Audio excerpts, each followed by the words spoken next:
Assalamualaikum warahmatullahi wabarakatuh. Saya Rosida Wahyuni dari kelas A32 dengan nomor NIM 22811315887. Nah, di sini saya akan menjelaskan terkait dengan yang namanya pendidikan sepanjang hayat. Apa sih itu pendidikan sepanjang hayat atau lifelong learning ya? Nah, di sini yang namanya lifelong learning itu adalah sebuah pendidikan yang dikonsepkan memang untuk pendidikan jangka panjang, bukan hanya pendidikan yang dilakukan selama 1 hari atau 2 hari. Nah, di sini kepentingan pendidikan dalam pembelajaran sepanjang hayat itu sendiri adalah memperbolehkan semua orang mendapatkan pengetahuan yang sepatutnya untuk diperbolehkan mereka untuk secara tegas untuk mendapatkan ilmu-ilmu baru. Di sini Paul Legrand, nah dia itu sebagai pegawai pertumbuhan pendidikan di UNESCO. Nah di sini laporannya beliau menyatakan bahwa pendidikan itu memang tidak sepatutnya berhenti pada usia anak-anak atau usia remaja, namun itu perlu diiringi oleh seseorang atau banyak orang sepanjang hidupnya. Memastikan kemampuan yang ada dalam model insan yang dapat menghasilkan keberhasilan yang diinginkan oleh seorang individu ataupun juga sebagai warga negara. Dalam konsep pembelajaran sepanjang hayat ini, seseorang itu sudah dicontohkan di dalam ajaran agama kita, yaitu agama Islam ya. Wahyu pertama yang diturunkan kepada Nabi Muhammad itu adalah pada surat Al-Alaq yang merupakan suruhan supaya kita itu untuk iqra, membaca. Membaca di sini artinya bukan hanya masalah membaca 1 atau 2 huruf, tapi di sini mengajarkan supaya kita tidak buta huruf dan kita harus belajar. Memastikan perkembangan dan peningkatan dari apa yang kita lakukan sehingga kita dapat menjadi tenaga profesional yang sejajar dan akan selalu berguna pada setiap masa, bukan hanya pada saat hari ini saja. Nah, cara pembelajarannya yaitu dengan melakukan budaya pembelajaran sendiri ataupun budaya belajar. Nah, untuk melakukan pembelajaran itu kita dapat melakukan pembangunan dengan rencana pribadi kita. Nah, saat misal kita sudah dewasa, kita bisa melakukan dengan yang pertama yang namanya pendidikan pada masa saat ini atau masa-masa hari ini ya, yaitu yang berkonsep pada pendidikan formal untuk mendapatkan yang namanya kemuliaan atau kita dapat kemudian ketika kita menjadikan seseorang yang sukses. Nah, yang kedua kita bisa melakukannya dengan homeschooling atau pembelajaran sendiri yang kita lakukan di rumah. Entah itu dengan tutor, dengan guru pembimbing, ataupun seperti zaman sekarang kita bisa menggunakan media online untuk kita belajar.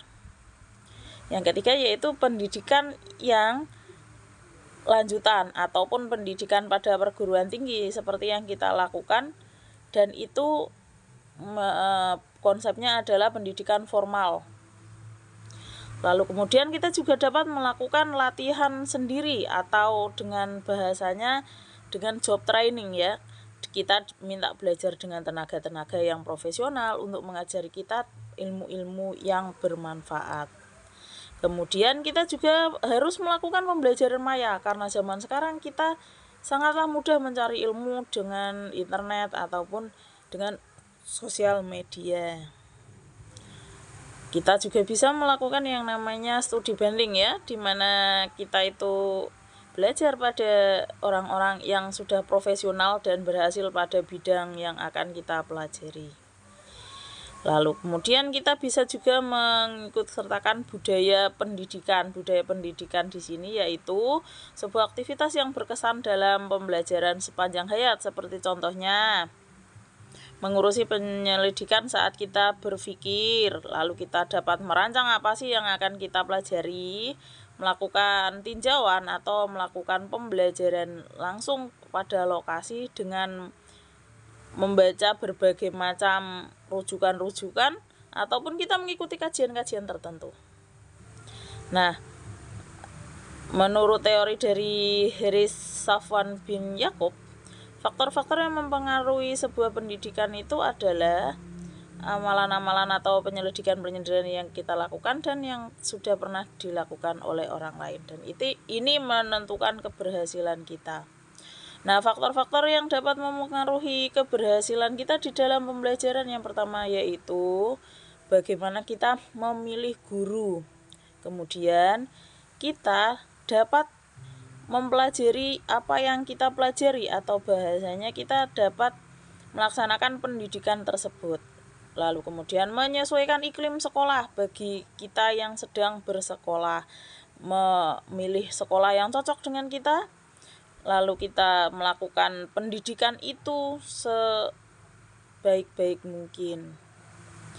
Lalu kemudian adalah faktor waktu saat kita melakukan pendidikan. Kita tidak dapat melakukan pendidikan 1 atau 2 hari, dan pendidikan ini haruslah sesuai dengan waktunya. Lalu keterbukaan dalam mengakui kelemahan. Saat kita mempelajari segala sesuatu, kita harus mengakui apa sih itu kelemahan kita. Jangan kita tutup-tutupi ketika kita sedang belajar, karena itu akan menghambat keberhasilan kita. Nah, kemudian pada implikasi amalannya dalam dunia pendidikan, apa yang harus kita berikan adalah satu, membantu memperbaiki apa yang sedang kita pelajari dalam bidang pembelajaran dan apa yang kita pelajari. Nah, di sini kita harus menentukan ya apa yang akan kita pelajari. Lalu kemudian kita tingkatkan apa sih yang kita pelajari itu, bukan hanya baca 1 kali selesai, tidak, tapi kita harus belajar di bidang itu, dan kita harus bisa menentukan kapan waktu kita harus belajar. Kita pelajari sih, kita memang harus mempelajari segala sesuatu dengan serius, bukan hanya 1 atau 2 kali. Lalu kemudian kita juga harus sensitif terhadap isu-isu ataupun segala perubahan yang terjadi terkait dengan apa yang sedang kita pelajari. Lalu kemudian kita juga harus membantu orang lain saat orang tersebut memiliki masalah-masalah pada pendidikannya. Siapa tahu dari kita membantu orang lain tersebut, kita mendapatkan ilmu-ilmu baru. Kemudian merancang apa sih yang sekiranya dapat kita ambil dari pembelajaran yang kita pelajari. Misalnya kita sedang belajar tentang sholat. Nah, di sini apa sih poin-poin atau view yang harus kita garis bawahi tentang materi yang sedang kita pelajari. Kemudian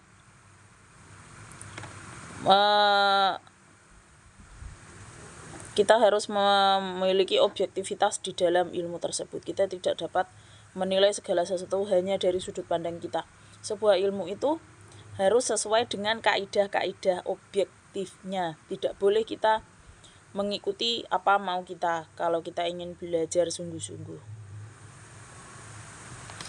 Kemudian dari apa yang saya pelajari dan kita pelajari semua, inilah yang namanya pendidikan sepanjang hayat. Sebuah pendidikan yang harus kita pelajari dan harus kita taati. Pendidikan tersebut bukan hanya 1 atau 2 hari, namun pendidikan ini sepanjang hidup kita. Terima kasih. Assalamualaikum warahmatullahi wabarakatuh.